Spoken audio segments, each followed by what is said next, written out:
On ouvre dans Matthieu 13 ce matin. On termine une série que j'étais content de faire, qui était nécessaire, je pense, pour la vie d'Église, où est-ce qu'on est rendu, avec toutes les questions qu'on a, toutes les questions auxquelles on est confronté dans la vie chrétienne de chaque jour. Où est-ce qu'on est confronté à toutes sortes d'accusations face au christianisme, toutes sortes d'arguments qui sont apportés pour dire qu'on ne devrait pas croire que Jésus est réel et tout ça. Et c'était nécessaire, puis en même temps, je suis content en même temps de la terminer aujourd'hui. J'ai hâte de retourner dans un livre de la Bible et de passer verset par verset parce que c'est ce qui m'accroche le plus et ma passion. Donc si vous êtes ici pour la première fois, ce n'est pas l'habitude qu'on a, le format qu'on fait aujourd'hui, mais on termine cette série apologétique. Je crois qu'il a été bénéfique pour plusieurs. J'ai eu des bons commentaires de gens qui sentent qu'ils sont un petit peu plus équipés pour pouvoir répondre aux questions des gens qui sont autour d'eux et que ça les aide un peu à exprimer l'Évangile à ceux qui les entourent. Aujourd'hui, en Matthieu 13, on termine avec un message qui s'intitule « L'impact du christianisme ». En répondant encore une fois à une accusation qui est donnée tellement souvent contre l'Église, c'est que souvent on va dire « l'Église est responsable de tellement de mal dans le monde ». On a parlé de la souffrance il y a quelques semaines, mais ce matin, on veut répondre à cette accusation, à cette déclaration-là que, vous savez quoi, l'Église est la cause de tellement de souffrance et de guerre, puis on ne devrait pas croire en Dieu, parce qu'autrement dit, la religion fait juste diviser et amène rien de bon dans la vie des gens. J'aimerais vous dire qu'on a beau dire tout le mal qu'on veut à propos du christianisme, à propos de l'Église, on ne peut pas réécrire l'histoire. Parfois, on entend des interprétations de l'histoire qui sont erronées. Vous savez, on peut raconter l'histoire de plusieurs perspectives. Très souvent. On peut rejeter le christianisme, on peut tenter de l'étouffer, de s'y opposer, de martyriser ses fidèles, de brûler des Bibles, de brûler des églises, de relâcher toutes les armes possibles pour essayer d'y mettre fin. Mais rien, ni personne ne pourra arrêter le royaume de Dieu de grandir, d'avoir son impact et de changer les vies et de remplir chaque recoin de la terre. Et je le crois de tout mon cœur ce matin. Beaucoup ont essayé, beaucoup d'encre a coulé et beaucoup d'encre continue de couler pour dire Dieu est mort. Le christianisme va s'éteindre dans 100 ans. On l'a entendu il y a quelques temps, finalement, cet homme-là qui déclarait que le christianisme allait mourir. Lui est mort, puis finalement sa maison a été rachetée, puis on s'en est servi pour imprimer des Bibles qu'on a pu distribuer partout dans le monde. Rien ne va arrêter l'œuvre de Christ. La réalité est que l'histoire nous démontre que plus on essaie d'étouffer le christianisme, et plus le christianisme prend vie puis prend de l'expansion. C'est la réalité. On le voit actuellement en Chine, on le voit en Iran, où on interdit les réunions d'église, où on menace de mort et on menace de violence carrément à ceux qui se prétendent chrétiens. Et pourtant, les chrétiens se rassemblent plus que jamais en cachette un petit peu partout. Des Bibles se passent, même si la Bible est interdite dans plusieurs de ces pays. Et pourtant, l'Église continue de croître. Et c'est des endroits en ce moment où il y a des réveils dans le monde. On essaie d'étouffer le christianisme et pourtant le christianisme éclate. Que tu sois ce matin athée, agnostique ou chrétien, tu es forcé de constater qu'il n'y a rien. C'est au plus grand désarroi et c'est ce qui fâche le plus certaines personnes qui s'opposent au christianisme, de dire « ça fait des milliers d'années puis on est incapable de le mettre à mort et de mettre fin au christianisme ». Donc voici l'idée principale, très simple ce matin, rien ne peut arrêter la croissance du royaume de Dieu. La question que j'ai pour vous, c'est est-ce que tu vas te réjouir de cette réalité-là et contribuer à l'avancement du royaume de Dieu, ou est-ce que tu vas t'y opposer puis être frustré de l'avancement du royaume de Dieu? Jésus enseigne très simplement dans Matthieu 13 que ce royaume va être victorieux et que c'est inévitable. Donc tournons dans Matthieu 13, regardons les versets 31 à 33 ensemble. C'est deux petites paraboles très simples qui parlent de comment le royaume de Dieu va grandir. Et on termine notre série apologétique avec ça. Matthieu 13, 31 à 33 nous dit ceci. Il leur proposa une autre parabole et il dit, « Le royaume des cieux est semblable à un grain de sénévé, ou dans certaines versions peut-être un grain de moutarde, qu'un homme a pris et semé dans son champ. C'est la plus petite de toutes les semences, mais quand il a poussé, il est plus grand que les légumes et devient un arbre, de sorte que les oiseaux du ciel viennent habiter dans ses branches. Il leur dit cette autre parabole. Le royaume des cieux est semblable à du levain qu'une femme a pris et mis dans 3 mesures de farine, jusqu'à ce que la pâte soit toute levée. » Jésus donne 2 petite parabole très simple ici pour nous expliquer. Le royaume de Dieu est comme quelque chose de tout petit et de pratiquement invisible, mais qui est absolument inévitable, qui va avoir un impact, qui va grandir, qui va avoir un impact sur plusieurs autour d'eux, comme le levain dans la pâte qui va finalement infecter ou pénétrer la pâte en entier, qui va la faire lever au complet, comme cet arbre-là, cette graine de moutarde qui va grandir, qui va être tout petite au début, qui va être une des plus petites semences en Israël à l'époque, et qui va grandir au point où des oiseaux vont venir s'abriter sous ses branches. Jésus dit, d'une certaine manière, et il nous le démontre à travers sa vie, je suis cette semence-là. Lorsque Christ est venu sur la terre, qui est mort à la croix, c'est comme cette semence qui est morte, qui a été plantée dans le sol. Il est ressuscité, il est revenu à la vie 3 jours plus tard, et le royaume de Dieu n'a pas cessé de grandir depuis ce jour-là. Ça, c'est notre Dieu. Et ça, c'est la promesse qu'il fait à propos de la croissance du royaume de Dieu. Premièrement, la chose que je veux vous montrer, c'est qu'on est appelé à célébrer l'impact mondial du royaume de Dieu. Puis avant de rentrer dans ce point-là, laissez-moi prier encore une fois et plier le genou devant mon Dieu.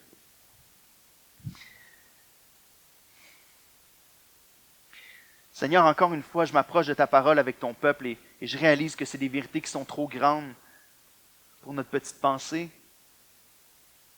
On explore, Seigneur, des révélations que tu nous as faites dans l'Écriture. On veut réfléchir à comment il y a de l'opposition face à ta vérité. Mais s'il te plaît, donne-nous la sagesse de comprendre, donne-nous la sagesse de voir, donne-nous l'intelligence pour saisir les vérités qui sont données dans ta parole et pour voir le mensonge souvent qui est véhiculé dans notre monde.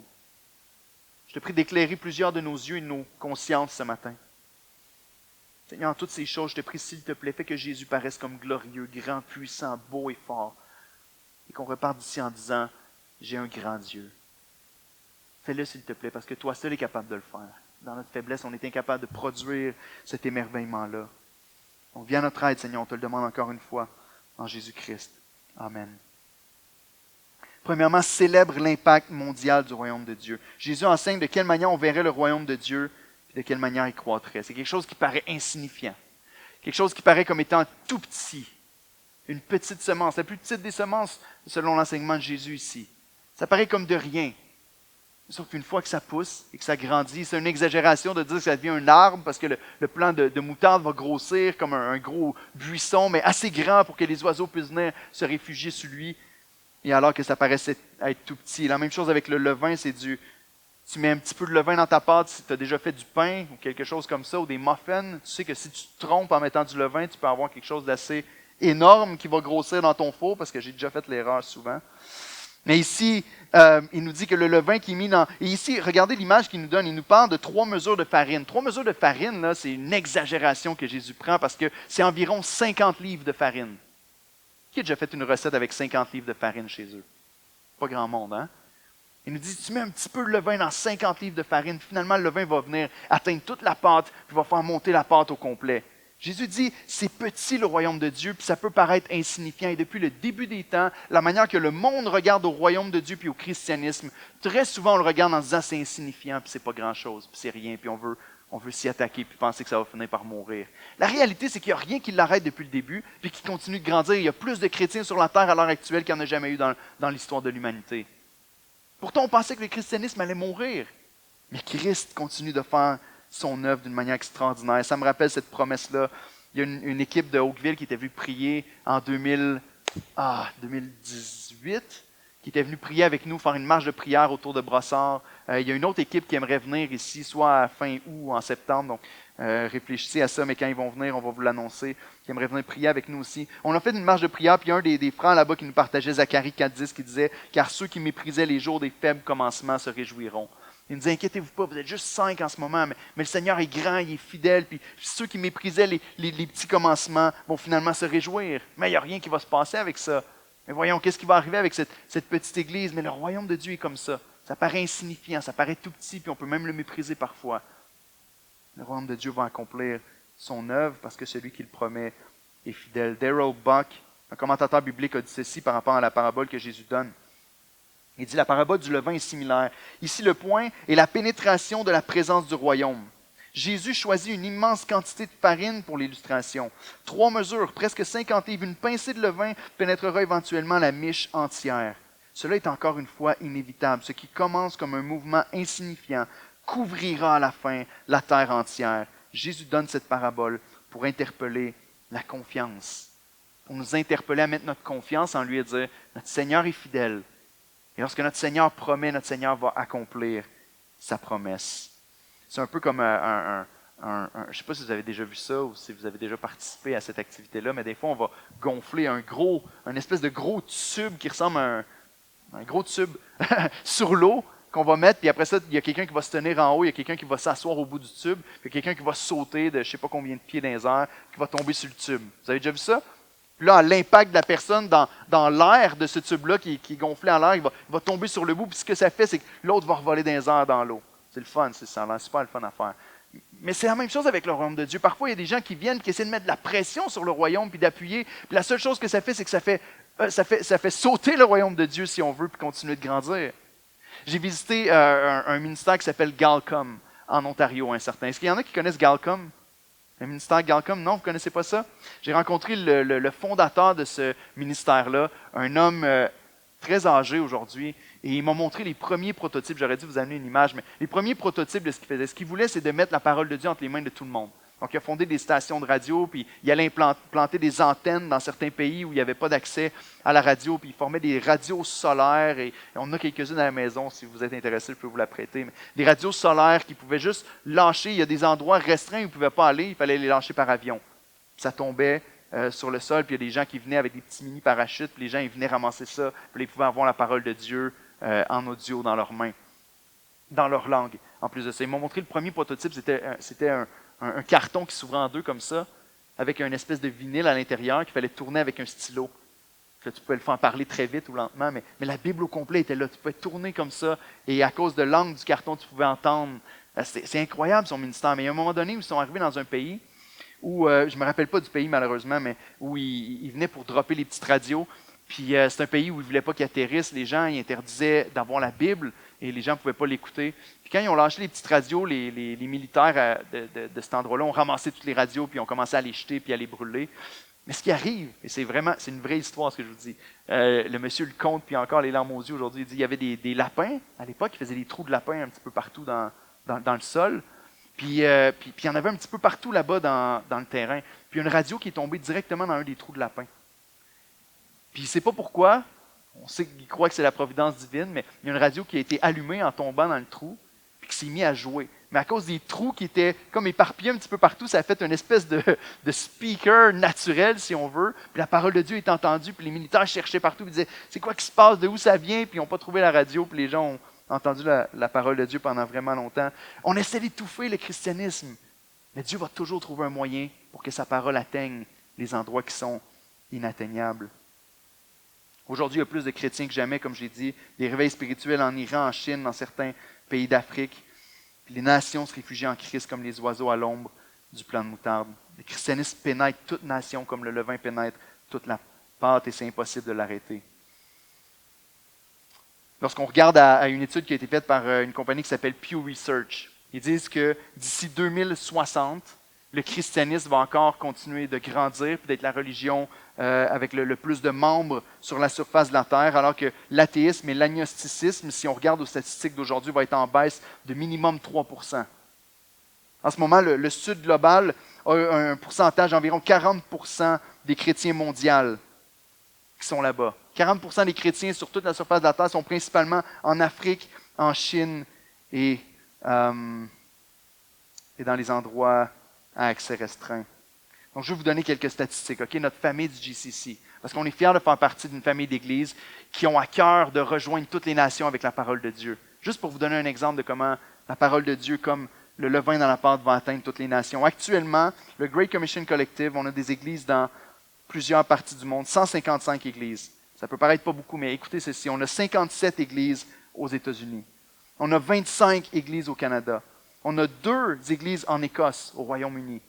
On a une église en Hongrie, une en Irlande, 6 au Libéria, je pense que c'est comme ça qu'on le dit, ou Libéria, une au Mexique, une en Ukraine, 4 dans les Caraïbes, une aux Barbades, une en Jamaïque, une aux îles Turquoises, puis une à Saint-Vincent et Grenadines. On a une église en Inde, puis en Europe de l'Est, on a 2 églises à Moldova, qui est juste à côté de la Russie. On a 8 églises en Roumanie, 18 églises au Népal, en Afrique de l'Est. On a 15 églises au RDC, 5 églises au Rwanda, 8 en Ouganda. Dieu atteint des endroits un peu partout dans le monde. Et à travers notre famille d'église, on contribue à cette mission-là de répandre le royaume de Dieu sur toute la surface de la terre. Donc, continuez à prier pour toutes ces églises. Par la grâce de Dieu, il y a même une église au Québec. Dieu est bon, puis on doit célébrer l'avancement du royaume de Dieu. Dieu fait son œuvre, même si on essaie de l'arrêter. Non seulement le christianisme atteint toutes les nations, mais ce qu'on oublie trop souvent, c'est que le christianisme a pénétré tous les aspects de notre culture depuis des centaines et des centaines d'années. C'est incroyable de réaliser que notre nation est fondée sur des principes chrétiens. Que tous les principes qu'on prône avec tellement de ferveur aujourd'hui de liberté, d'égalité, de justice, c'est des principes qui viennent de la parole de Dieu. Je ne vais pas rappeler, on en a parlé il y a quelques messages, où est-ce que c'était complètement à l'encontre de la pensée de cette époque-là. On disait que c'était les faibles chrétiens qui empêchaient la croissance de l'humanité en prenant soin des faibles, mais c'est des principes chrétiens. À l'époque, on voulait que l'humanité croisse en éliminant les faibles puis en gardant seulement les forts.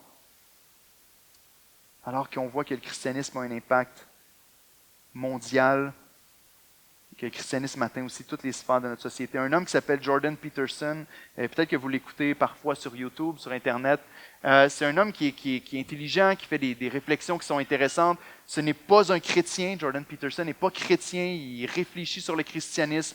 Clairement, il n'a pas encore confessé Jésus comme étant son Seigneur, son Sauveur. Parfois, il parle, et c'est ce qui est dangereux avec des hommes comme ça, c'est qu'ils peuvent être intelligents, mais parfois, ils sont tellement sur la ligne que tu ne sais pas si c'est bon ou si c'est mauvais ce qu'il dit. Donc, c'est un homme qui n'est pas encore à Christ, et j'ose le dire clairement, parce qu'il y a parfois c'est un petit peu mélangeant pour certaines personnes. Mais ce qu'il va dire, par exemple, c'est un sociologue, un psychologue aussi en même temps, puis il va dire ceci à propos de la Bible. Il dit, la Bible est, pour le meilleur ou pour le pire, le document fondateur de la civilisation occidentale.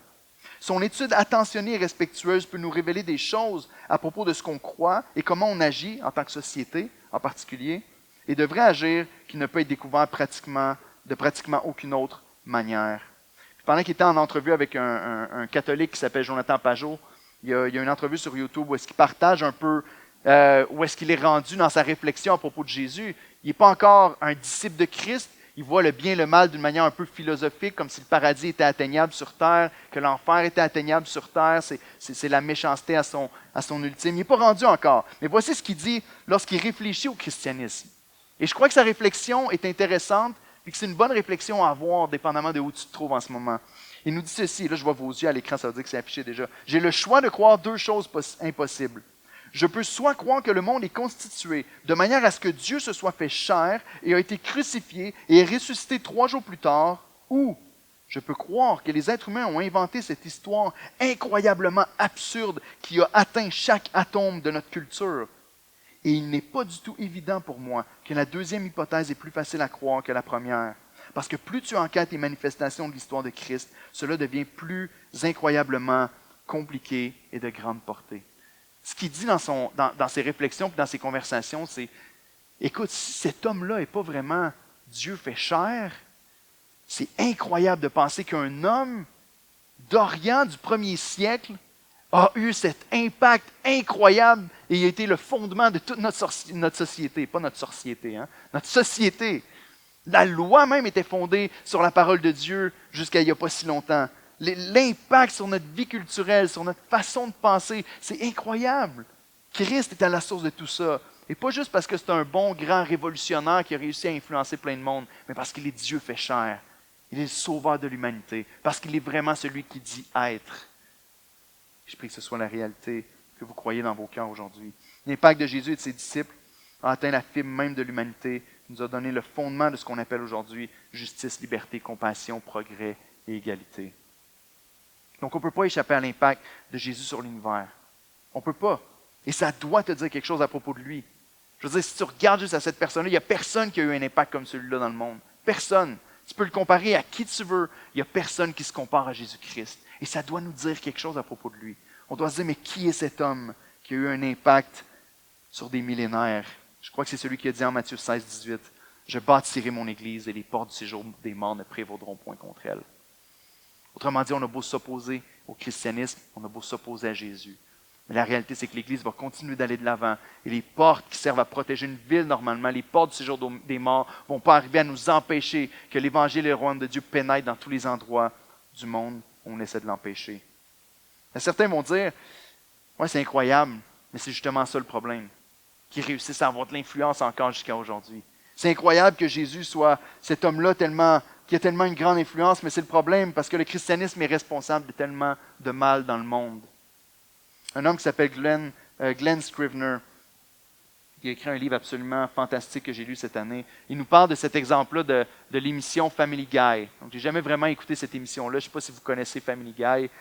C'est probablement pas une émission à écouter, mais il y a un épisode où apparemment il y a deux personnages de cette émission-là qui se retrouvent dans un endroit. Ils ont une machine à voyager dans le temps, puis ils peuvent voyager dans plusieurs univers, plusieurs dimensions, puis ils arrivent à un endroit où le christianisme n'a jamais existé.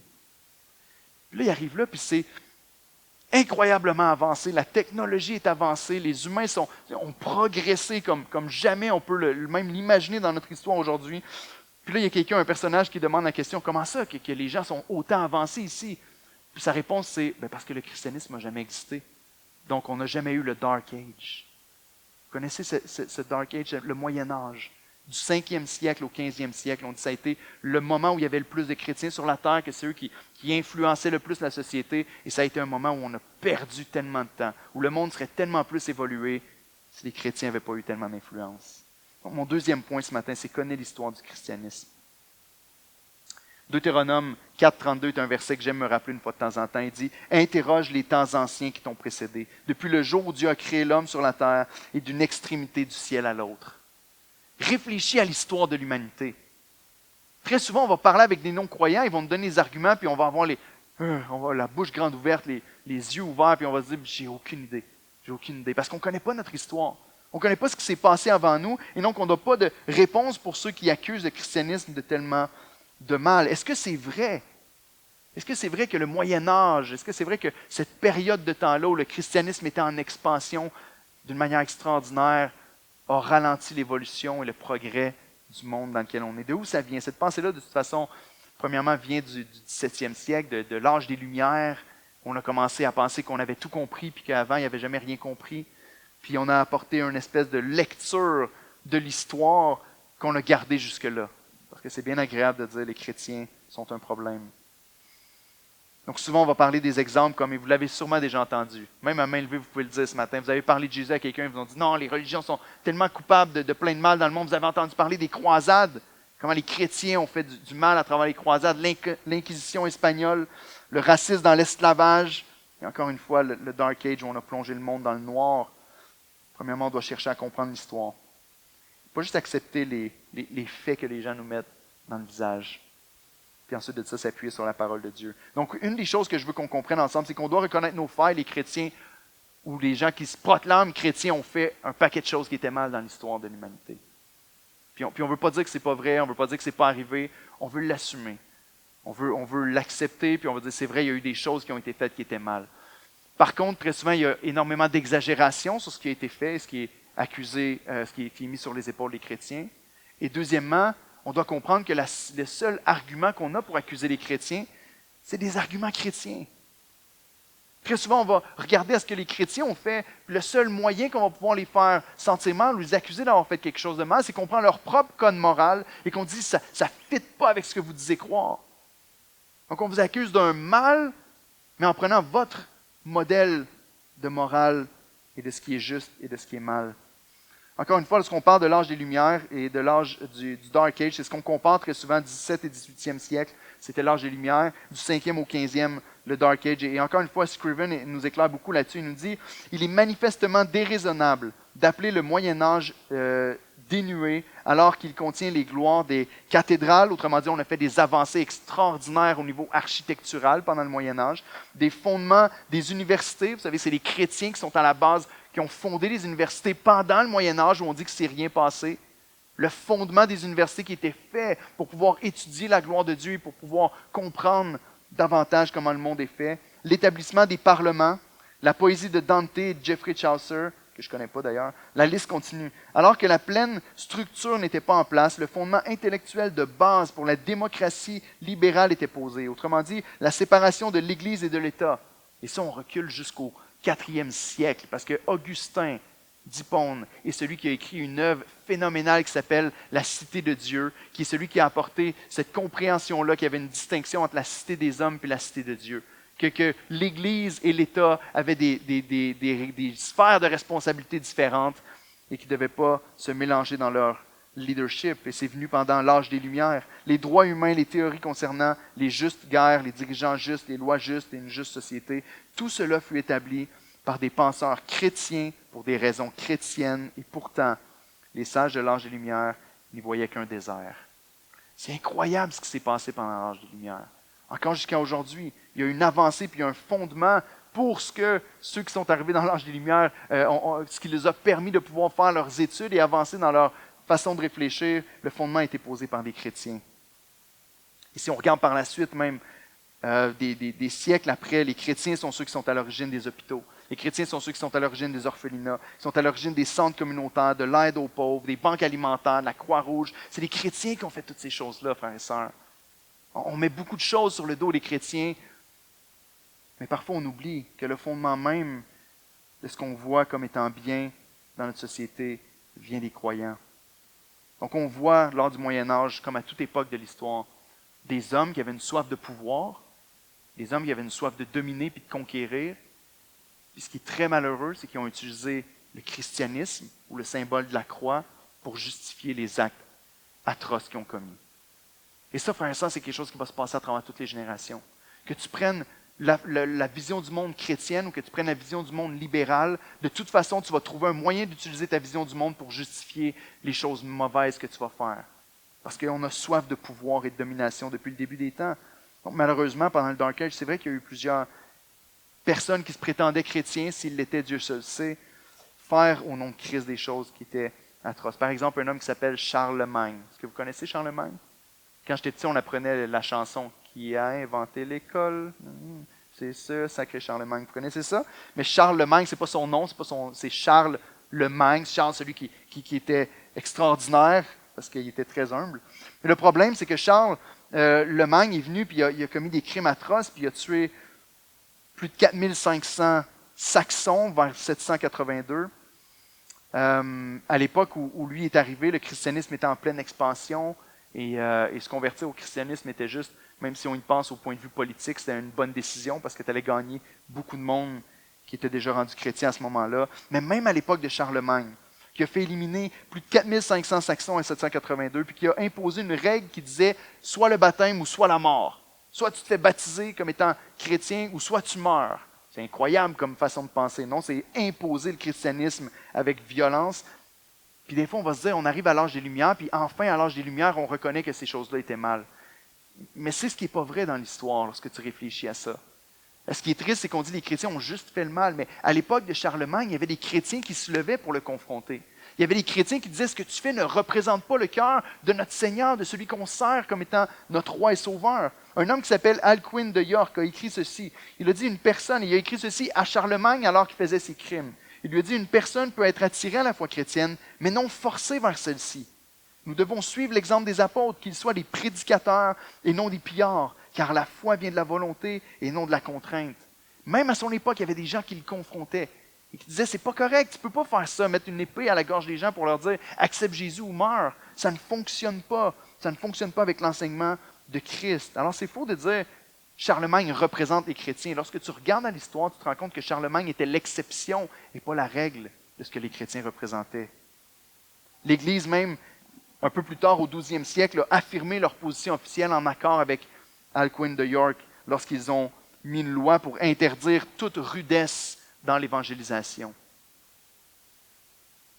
Et ensuite, on va dire, OK, mais les croisades, l'Inquisition espagnole, je ne voulais pas vous donner un cours d'histoire ce matin, mais c'est important de comprendre ces choses-là parce que vous allez y être confrontés dans votre vie lorsque vous parlez de Christ. Les croisades, c'est quoi? C'est 5 vagues de campagnes lancées pour essayer de recapturer pour la chrétienté la Jérusalem qui avait été capturée par les musulmans depuis 637. Donc les musulmans ont conquéri Jérusalem, il y avait une grande lancée de conquête qui était faite et on est venu saisir plusieurs pays. Jérusalem a été conquise en 637 et après ça l'Empire byzantin, parce que vous savez, l'Empire romain est tombé en premier, mais l'Empire romain était divisé en 2 grands empires, l'Empire romain et l'Empire byzantin qui était plus à l'est, il me semble. Et après 4 siècles et demi, eux, ils ont duré beaucoup plus longtemps. Et l'Empire byzantin, à ce moment-là, a été vaincu par les musulmans. Ils ont saisi Jérusalem en 637, puis l'Empire byzantin est venu vers les chrétiens. Puis Puis il est venu vers le pape. Puis il lui a demandé, parce qu'à cette époque-là, c'est la division entre l'État puis l'Église n'était pas encore claire dans tous les endroits. Puis le pape a envoyé des soldats. Le pape a dit, OK, on va accepter de vous aider à reconquérir Jérusalem pour Jésus. Donc le pape Urbain II a envoyé des dizaines de milliers de croisés. Vous avez déjà entendu les croisés, c'est ceux qui participaient aux croisades. C'est ceux qui partaient à la guerre avec une grosse croix sur leur chest, sur leur uniforme, pour essayer de recapturer Jérusalem. Leur première campagne a fait en sorte qu'ils ont réussi à recapturer Jérusalem, puis ensuite de ça, ça a été des défaites humiliantes l'une après l'autre. Et c'est la manière dont les musulmans s'en rappellent depuis jusqu'à pas si longtemps, c'est la manière dont ils s'en rappelaient. Une défaite cuisante pour les chrétiens qui n'ont pas réussi à les vaincre. Un échec gênant.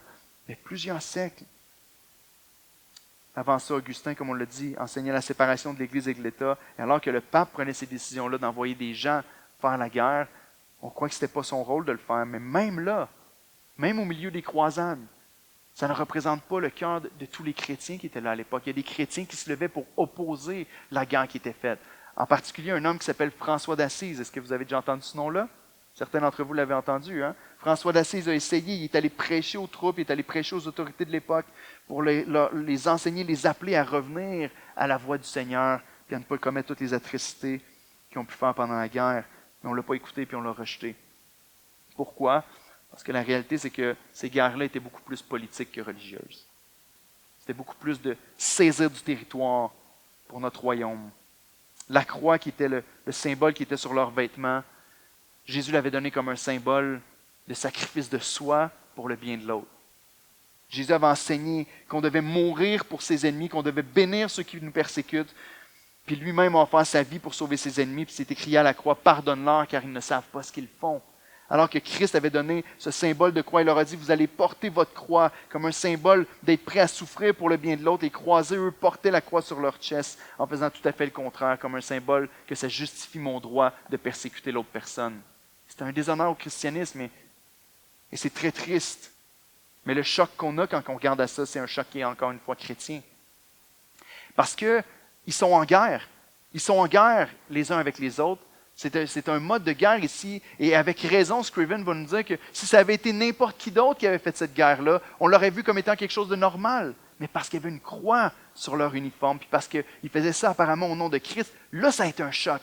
Parce que c'était contraire au message qu'ils enseignaient. Scrivener nous dit, si de telles batailles avaient été combattues sous la bannière d'Alexandre le Grand, ou de Jules César, ou même de Mohamed, comment on les aurait appelés? Dans ce cas-là, ils auraient été normales, des pratiques habituelles en temps de guerre. Mais parce qu'il y avait une croix sur leur chest. Et on dit, c'est normal. C'est normal. Chaque mort, chaque violence, chaque action déshonorable qui est faite au nom de Christ est une horreur, puis est condamnable. Et on dit, vous avez raison à ce niveau-là. Mais les arguments qu'on prend pour déterminer si c'est bien ou c'est mal, c'est des arguments qui sont chrétiens. L'Inquisition espagnole, et je vous en parle rapidement, mais l'Inquisition espagnole est encore une chose qu'on entend souvent lorsqu'on témoigne de Christ et que les gens vont nous dire, voici comment le christianisme a fait du mal. L'Inquisition espagnole a fait autour de 5000 morts, 5000 exécutions sur une période de 350 ans.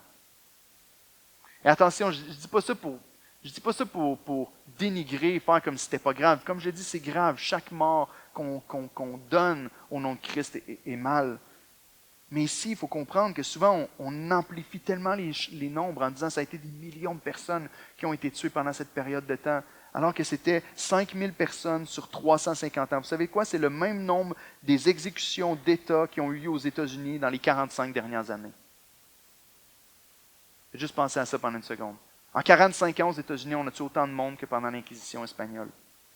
Si on compare l'âge des Lumières, parce qu'on croit qu'à l'âge des Lumières, on est devenu meilleur, on a été éclairés, illuminés, puis on n'était pas sauvages puis méchants comme durant le Moyen-Âge. Si on regarde à l'âge des Lumières, on se rend compte qu'il y a eu ce qu'on appelle le règne de terreur dans la France révolutionnaire. En 9 mois après avoir envahi la Bastille en 1789, 17 000 personnes ont été tuées, ont été exécutées au nom de la liberté, de l'égalité et de la fraternité. Ce qui était opposé, ce qu'on prenait comme principe en opposition face au christianisme. Et c'est incroyable. La comparaison est immense. Ça ne veut pas dire que ce n'est pas mal ce que les chrétiens ont fait, mais comprenez qu'on doit rationaliser, qu'on doit réfléchir. Regarde à l'histoire. Parce que très souvent, on le prend d'un point de vue, nous, on était meilleurs que vous autres. Vous savez, l'âge des Lumières a enfin disséminé cette mauvaise pensée du Moyen Âge, alors qu'en réalité, il était pareil, sinon pire. Qu'est-ce que ça nous révèle tout ça? Ce que ça nous révèle, c'est que le cœur humain est profondément méchant et corrompu. Et que peu importe la vision du monde que tu vas prendre, l'être humain va chercher à dominer, va chercher à contrôler, va chercher à écraser. Malheureusement, parfois ça se fait sous la bannière du christianisme. Et encore une fois, peut-être que certains d'entre vous, si vous suivez l'actualité, malheureusement, des fois, tu vois des politiciens encore aujourd'hui qui viennent en se prétendant chrétiens pour gagner un grand nombre de personnes, puis tu vois leur agissement, leur façon de parler, leur façon de faire, puis tu dis, hé là là, il devrait peut-être pas dire qu'il est chrétien, parce que ça ne reflète pas du tout ce qu'on croit, puis les gens vont dire, ah, toi, tu es un chrétien, tu es comme, je nommerai personne, ok, je ne veux pas faire de débat politique ce matin, mais t'es comme, puis tu vas dire, non, pas vraiment.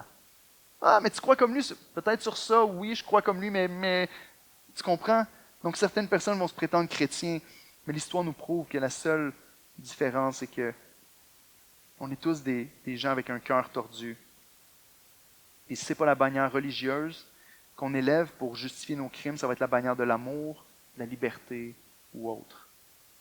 En ce qui concerne les chrétiens, par exemple, vous savez, les chrétiens à travers l'histoire ont toujours opposé le mal puisqu'ils ne reflétaient pas le cœur de Christ. Puis on le voit dans ces situations-là, mais on le voit dans toutes les autres situations qui nous troublent tellement aujourd'hui. Lorsqu'on parle de l'esclavage, par exemple, des Noirs, lorsqu'on parle du racisme, de l'esclavage, on se dit oui, c'est vrai qu'il y a des chrétiens à ce moment-là qui ont fait des choses atroces, qui ont contribué, qui ont même aidé à faire vivre le marché de l'esclavage à l'époque, ce qui était absolument atroce. Mais qui s'est levé pour mettre fin à ça? Une question qu'on peut se poser. Qui s'est levé pour mettre fin à l'esclavage? Les chrétiens participaient à l'esclavage comme tous les autres de la société. Vous savez, à cette époque-là, tout le monde le faisait. Ça ne justifie pas que c'est mal, mais ça nous montre encore une fois que suivre la masse n'est pas nécessairement la meilleure chose à faire. Mais qui s'est levé pour mettre fin à l'esclavage? C'est des chrétiens. C'est des chrétiens qui ont opposé d'autres chrétiens d'une manière parfois très difficile. Une grande confrontation pour dire ce que vous faites ne reflète pas le cœur du Christ qui nous a sauvés.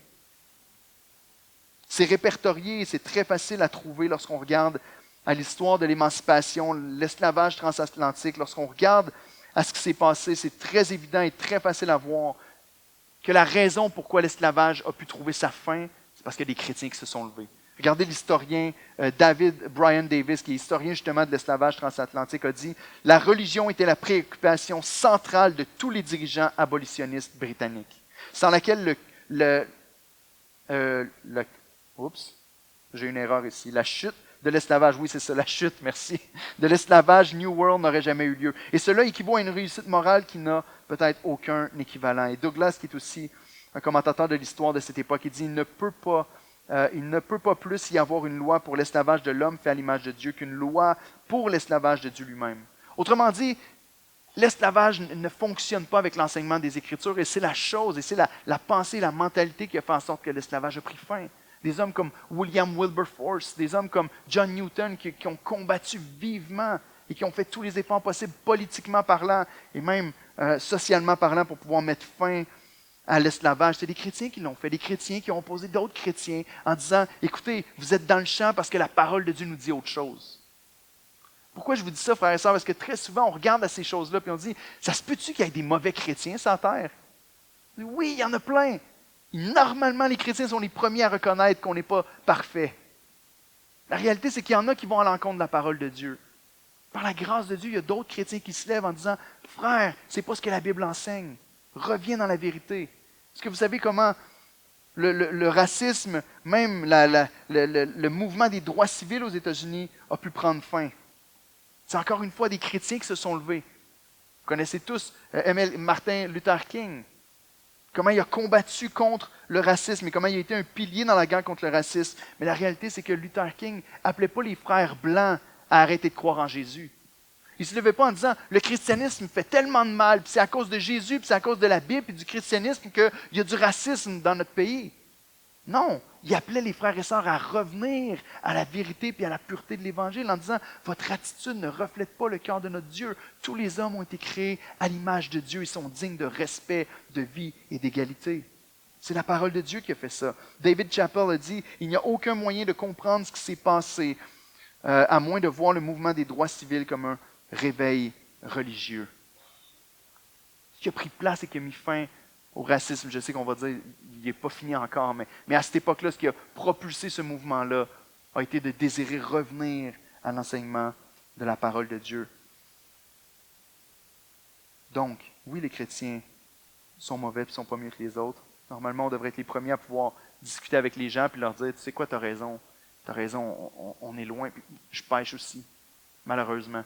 Malheureusement, je vais encore avoir des pensées qui sont mauvaises envers des personnes, je vais encore commettre des péchés. Si tu observes ma vie, tu vois que je suis un enfant de Dieu, tu vas me regarder et tu vas dire, OK, je vois qu'il aime Jésus, mais hey, l'autre fois, je t'ai vu pogner les nerfs en auto. Es-tu vraiment chrétien? Mais gloire à Dieu, oui, je suis chrétien. Puis oui, tu sais quoi, des fois, je l'échappe, puis je demande pardon à Dieu, puis Dieu me pardonne, puis Dieu me donne un cœur pour marcher dans ses voies. Mais c'est ça la beauté, c'est que Jésus est mort à ma place sur la croix, qui me permet de marcher d'une manière très imparfaite dans ses voies, qui me permet d'être son enfant, puis d'être aimé, puis d'être accepté. Mais rejette pas Christ à cause des failles des hommes. Rejette pas Christ à cause des failles des hommes. Vous savez, c'est une des choses qui arrive très souvent lorsqu'on regarde aux crimes qui sont commis. Je vous ai parlé l'autre fois de ce jeune homme-là qui a commis un meurtre d'une jeune fille de son école. Et tu le vois en cours, puis je ne sais pas où sont ses parents à ce moment-là, mais le témoignage, puis tout le témoignage des gens qui sont alentours, c'est qu'il était dans une bonne famille, il y avait des bons parents, il y a des frères et sœurs, ce jeune homme-là, il y a une famille qui l'aime. Mais la réalité, c'est que lorsqu'on écoute un témoignage, lorsqu'on voit ce que ce jeune homme-là fait, rapidement dans nos têtes, on se dit « Wow, qu'est-ce que ses parents ont fait avec lui pour qu'il tourne comme ça? » Non? Non, il y a juste moi ici qui pense comme ça. La société pense comme ça. On dit « Qu'est-ce qui est arrivé? » Puis on essaie de creuser. Comment est-ce que ses parents l'ont conduit? Ou comment est-ce que ses parents lui ont pas donné assez d'amour? La réalité, c'est que le cœur humain est pécheur et mauvais. Vous pouvez prendre des gens de la même famille qui vont être sur un chemin complètement différent. Pas à cause des parents, il y a un cœur. Il y a un cœur qui a besoin d'être transformé par la grâce de Dieu. Donc, ne rejette pas Christ parce que tu as vu ses enfants faire des mauvaises choses dans ta vie. Dernièrement, contribuer à l'avancement du royaume. Si tu es un enfant de Christ, la question demeure. Est-ce que tu vas te réjouir de l'avancement? Est-ce que tu vas contribuer à l'avancement du royaume? Ou est-ce que tu vas le regarder de loin? Il y a une histoire dans l'Ancien Testament que je trouve toujours fascinante de Jonathan. Vous connaissez Jonathan, le fils de Saul? Saül, en tout cas, lui. Vous connaissez son histoire. Jonathan est un guerrier. Son père était assis en dessous d'un arbre pendant la guerre, puis il se reposait, puis il ne faisait rien. Il était assis sous un arbre, puis il attendait. Il faisait des plans et tout ça. Jonathan, lui, se lève, puis il dit, tu sais quoi? Le Seigneur est capable de donner la victoire par un comme par plusieurs. Et il part pour aller faire la guerre. Puis là les ennemis étaient tellement imposants, ils étaient tellement grands, ils étaient tellement forts, que la Bible nous dit qu'il y avait des soldats qui étaient cachés partout sur le territoire. Il y en avait même qui étaient cachés dans des puits parce qu'ils avaient peur de se faire tuer. Il y en avait qui étaient cachés dans des buissons, qui avaient même traversé le Jourdain de l'autre côté. Il y avait des hommes de guerre qui étaient cachés partout parce qu'ils avaient peur, ils tremblaient de peur. Jonathan part tout seul avec son porteur d'armes. Il monte sur une montagne puis il dit, s'ils nous disent de monter vers eux, le Seigneur nous donne la victoire. Et sinon, on redescend et ça finit là. Il part seul avec son porteur d'armes, avec son épée. Il monte en haut puis il tue 20 hommes de l'armée ennemie. Puis là, à ce moment-là, la peur se répand dans le camp ennemi. Vous savez ce qui se passe? Je me suis toujours dit, je ne veux pas faire partie de ceux-là qui étaient cachés dans des puits. À ce moment-là, l'armée ennemie commence à trembler puis à avoir peur. L'armée d'Israël dit, ça y est, la victoire est à nous. Ils commencent à prendre courage puis ils partent. Puis à ce moment-là, alors qu'ils sont en train de vaincre déjà puis de gagner, les hommes sortent de leur trou. La Bible nous dit ça carrément. Ils sortent de leur trou puis ils s'en viennent. Yeah! On est forts et victorieux. Je me dis, comme c'est triste. Comme c'est triste, puis des fois, on agit avec le royaume de Dieu de la même manière. On est appelé à être des chrétiens. Le royaume, il nous dit qu'il va prendre de l'expansion, qu'il va atteindre toutes les sphères de notre monde. Et très souvent, on entend la grande commission, puis on se dit, yeah, pour Jésus, on veut que les nations soient atteintes. Mais tu regardes de loin, et tu te dis, j'espère que Charles il va faire la mission. J'espère que le groupe d'évangélistes vont faire l'évangélisation du monde. Puis on est un petit peu comme ceux-là. Lorsqu'il y a une grande victoire, là, on sort de notre trou, et on dit, yeah, on fait partie de ces gangs-là. Lorsque c'est difficile, on se cache. Dieu est vainqueur, puis va mener son plan à bien. Puis je termine avec ceci. Rien ne va empêcher l'Évangile de rejoindre tous les recoins de la terre. Mais Christ nous fait un privilège qui est extraordinaire, puis qui est juste possible d'être connu pendant qu'on est ici. Vous savez, l'évangélisation du monde, la proclamation de sa parole, il y a un jour, ça va prendre fin. On va être dans la vie éternelle avec le Seigneur, on n'aura plus besoin d'évangéliser. Ils vont tous être à Christ, ceux qui sont là. Mais pendant qu'on est sur la terre, c'est une mission que Dieu nous donne, un privilège, puis un cadeau que le Seigneur nous fait. Donc on peut contribuer à l'œuvre. De deux manières principalement. Matthieu 5 nous dit, Jésus nous dit qu'une lampe est appelée à être mise sur la table et pas sous le boisseau. On est appelé à briller, autrement dit, puis que les gens voient nos bonnes œuvres, puis qu'en voyant nos bonnes œuvres, ils puissent donner la gloire au Père qui est dans le ciel.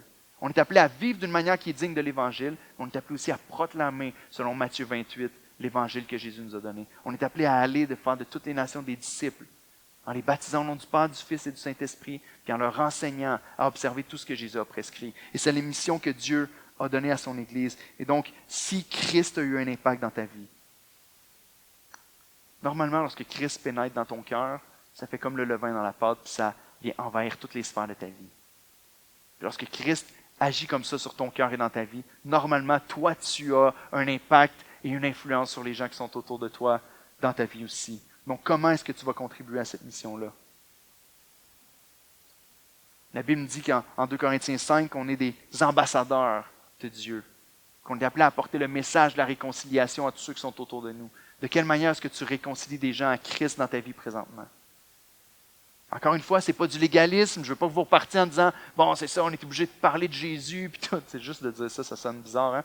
Mais je ne veux pas que tu repartes en disant « Je ne le fais pas, puis je me fais dire que je suis mauvais par le pasteur. » Mais je veux que tu prennes le temps de prier puis de repartir en disant « Seigneur, fais-le dans mon cœur. Donne-moi un amour puis une foi tellement grande en toi que je vais pouvoir repartir avec ce désir-là d'ouvrir ma bouche puis de te faire connaître à ceux qui sont autour de moi. » Aide-moi, tu sais quoi? Je ne sais pas si tu as déjà été dans une équipe, Jérémy peut s'approcher, et l'équipe aussi. Je ne sais pas si tu as déjà été dans un cours d'éducation physique où est-ce qu'on met 2 chefs d'équipe de chaque côté.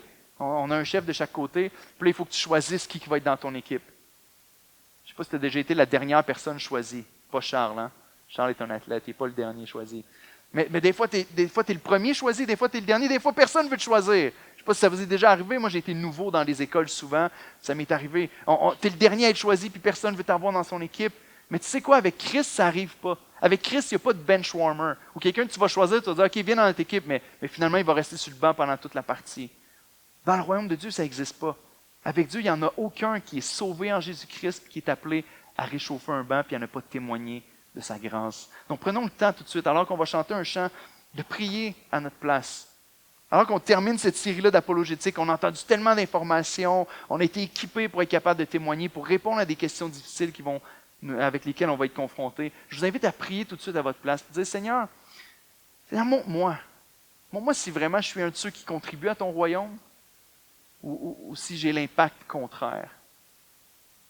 Peut-être reprends-moi, Seigneur, si je viens à l'Église, puis que je chante, puis que les gens me connaissent à l'Église comme étant un homme de Dieu qui aime sa parole, puis quand je suis au travail, je sacre après mes collègues, puis je crie, puis je suis celui avec qui personne ne veut travailler. Prends le temps de demander, Seigneur, sonde mon cœur. Sonde mon cœur, puis donne-moi cet amour-là pour toi. Donne-moi ce désir-là de contribuer à l'avancement de ton royaume. Donne-moi ce désir-là de te chercher davantage, d'apprendre à te connaître de mieux en mieux, pour pouvoir évangéliser de plus en plus, de voir des vies être changées de gloire en gloire pour l'honneur de notre Sauveur. Donc, prions ensemble pendant que les musiciens commencent à jouer.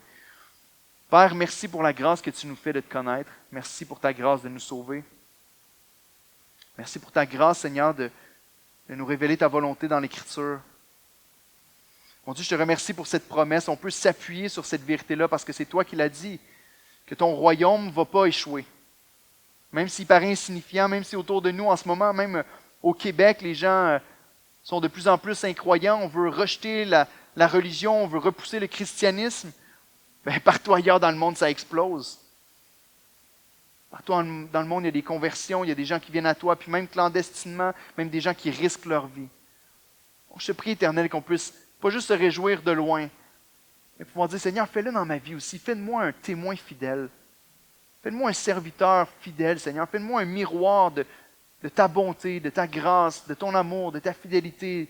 Fais-moi, Seigneur, un témoin de la vérité. Fais-moi une personne qui va refléter Christ dans tous les endroits où je me trouve et qui va être capable de proclamer ton message, même si c'est imparfait. Même si les gens sont capables de pointer à des failles dans ma vie, que je puisse leur dire, c'est justement le message. Toi aussi, tu as des failles, puis Christ peut t'accepter, puis Christ peut te sauver. Parce que lui a été parfait à notre place. Je te prie, mon Dieu, qu'on soit une église où Jésus est tellement précieux à notre cœur.